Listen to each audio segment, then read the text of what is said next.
Toi aussi fais comme mamie, abonne-toi.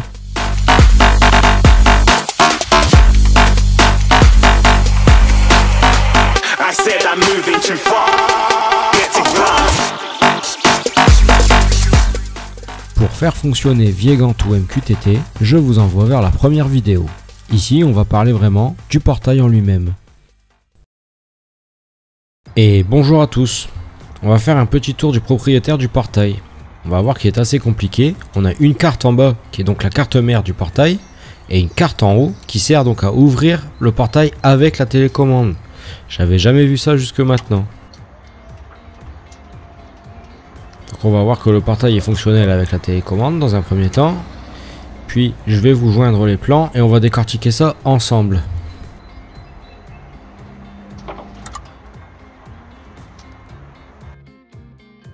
Et voilà la carte.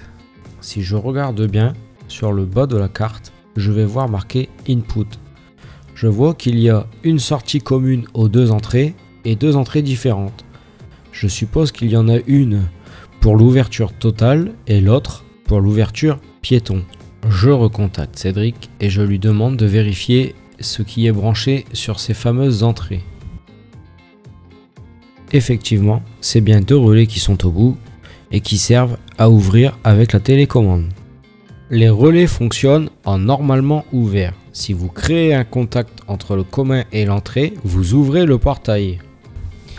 Bon, pour faire simple, on a ici la sortie 3, du moins l'entrée 3, et ici la sortie qui va vers 3. Si je fais un pont entre 3 et 4, cela ouvre mon portail. Nous avons donc le commun qui est le 4, qui part vers notre premier relais câblé en NO. Voilà, c'est commun. Donc le commun va au premier relais. Puis le 3 va lui sur NO du premier relais de la carte avec les télécommandes. Ainsi, quand lui ferme, il y a un contact qui se crée et ça ouvre votre portail. Bon, nous ce qu'on va faire, on va récupérer le NO pour l'envoyer sur un autre NO et on va récupérer le commun pour l'envoyer sur un autre commun. Ainsi, ce relais là, lui, sera piloté par la WIMOS.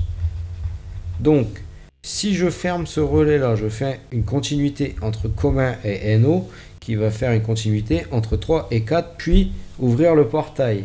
Si j'utilise la télécommande, je fais la même chose sur le premier relais et j'ouvre le portail.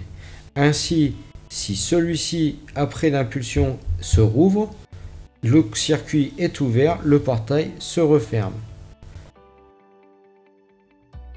Voilà à peu près ce que ça donne au niveau du câblage. Si vous n'êtes pas satisfait du schéma, je vous invite à en dessiner un plus joli et à le mettre dans une enveloppe et à le... Bon, enfin bref, on s'arrête ici. Vous avez très bien compris la suite de l'histoire.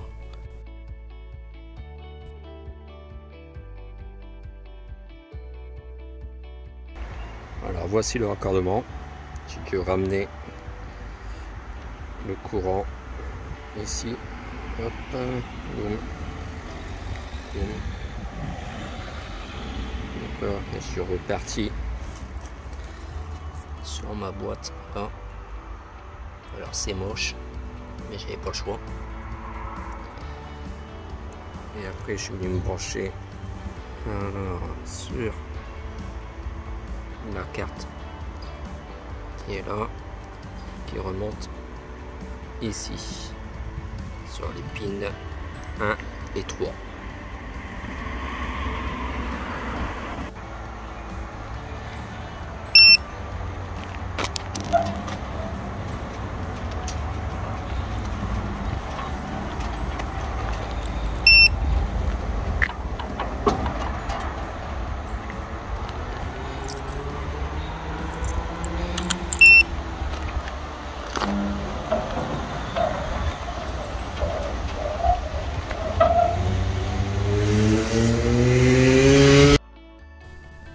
Du coup, non seulement Cédric vient de créer un lecteur Viegant pour pouvoir rentrer chez lui avec un badge ou avec un code, mais en plus, il vient de domotiser son portail, puisque désormais, son portail, il peut l'ouvrir en MQTT.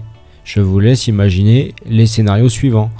Nous allons également prochainement procéder à un petit rajout sur ce code où je vais devoir intégrer un capteur magnétique pour avoir le retour d'état si le portail est ouvert ou fermé. Ce qui permet aussi, quand vous ouvrez avec la télécommande par exemple, d'avoir l'information que le portail est ouvert pour pouvoir allumer les lumières, etc. Voilà, à suivre.